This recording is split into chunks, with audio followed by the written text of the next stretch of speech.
Your estate plan is more than just your will or your trust. Whenever you're putting together an estate plan, beyond those first core documents, we have other things like powers of attorney that deal with your financial decisions, but also on the healthcare side, we have documents like your healthcare power of attorney, a healthcare directive, a HIPAA authorization, or what we're going to talk about in today's video, a living will, which can be a very important part of your estate plan. We want to make sure your wishes are being honored and that we have them clearly spelled out. First of all, we look at financial documents.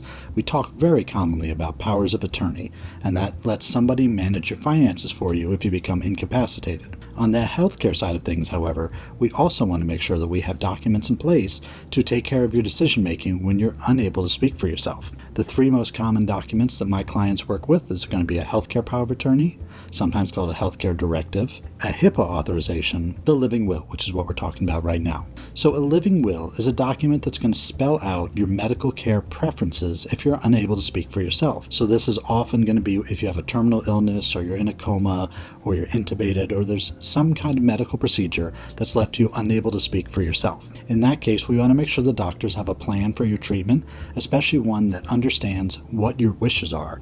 Did you express these things before you were left unable to speak for yourself? Did you leave behind clear guidelines? So when we look at a living will, it's going to cover things like life support.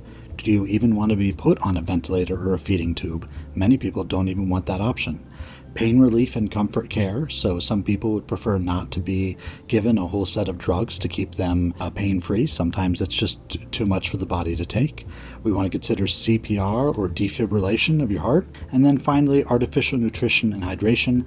Some people don't want to just be kept alive with that feeding tube. Some people say, you know what, life's not really worth living at that point if I can't get out of the bed and speak for myself. So the key to remember about your living will is it kicks in while you're still alive. So it's not like your will that we traditionally talk about, which governs your assets and what happens to your children after you're gone. The living will is when you're alive, but unable to speak for yourself.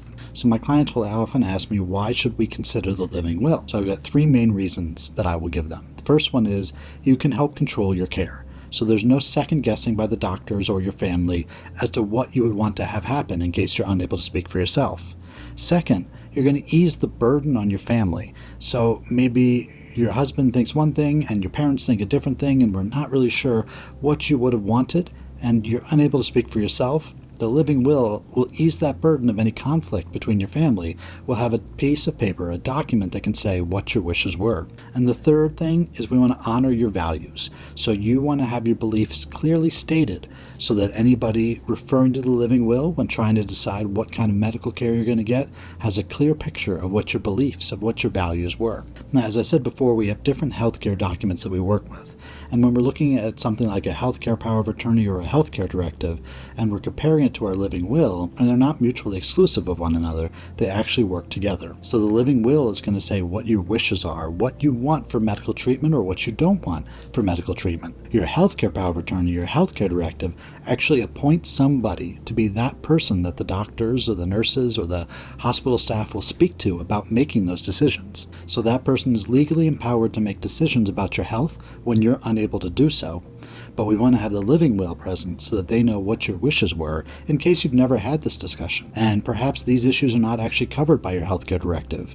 So in Minnesota, for example, the healthcare directive contains a list of different questions for you to answer. You don't have to answer them when you're filling it out and signing it.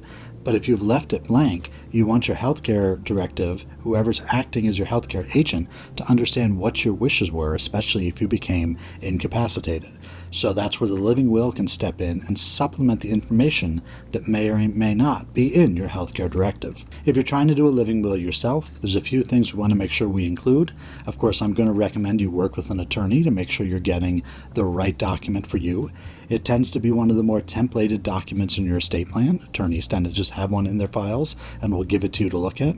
But if you're doing it yourself or you want to review the one that you were given, first thing you want to make sure it addresses is life-sustaining treatment. Second, a DNR. Do you have a situation where you do not want to be resuscitated? Third, does it have a provision on nutrition and hydration? Fourth, we have pain management, and finally we have organ donation. And that's not always in the living will because it's often on your driver's license, for example, and it's usually in your healthcare directive or your healthcare power of attorney. But some living wills will also contain information about what your view is on organ donation. So if you were ready to get started and you wanted to create a living will, the first step is take a little time and think about it.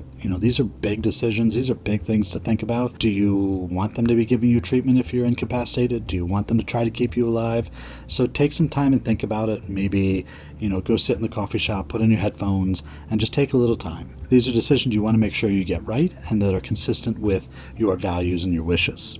Second step, talk to an attorney. So you can, set up a call with my office, talk to your local attorney, whoever it is. Just make sure you speak with an attorney to make sure you are getting the right living will for you and your situation. So one of the interesting things I run into in my practice is my clients are about 50-50 as to who signs a living will and who doesn't. So we have these discussions. They think about things, and in the end they say, you know what, I don't need a living will. I'm good. It's just not something I'm interested in. Third thing we want to do is talk to your healthcare agent. So the person who will be nominated under your healthcare directive or your healthcare power of attorney, and make sure they understand that there's a living will, that there's a document there that will help them make these kind of decisions if that time comes. Finally, you want to make sure you've distributed the living will after you signed it to your doctor, to your healthcare agent, to your family. If you're in Minnesota, you can even register with our healthcare directive registry, but it's important that people know that you have a living will and that somebody has access to it. We don't want people to be guessing what's in it. We want it on file in the right place so we know who's making decisions and also what your wishes were. Now, if you've already done a living will, but it's been like 10 years, 15 years, now is probably a good time to check back in and make sure your wishes are still the same. I always recommend that we review all of our estate plan documents every 3 years. We want to look for major life changes, things like marriages, divorces, if somebody's been sick, if your agent has become unavailable, if there's been a shift in your beliefs. There can be a variety of reasons for you to re-examine your living will, and you're not just stuck with it because you signed it years ago. You can always go back and make those changes. If you have more questions or you'd like to hop on a legal strategy session, you can go to my website, andrewayers.com. There's a red legal strategy session on the front page.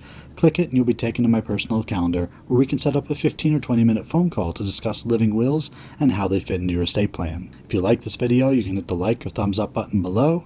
You can head over to YouTube or ayerslawtv.com to subscribe for future episodes. And you need to remember that a living will gives you a voice when you need it most. You're unable to speak for yourself, but we want to make sure that your legacy, your wishes, what you want that medical treatment to look like is being honored.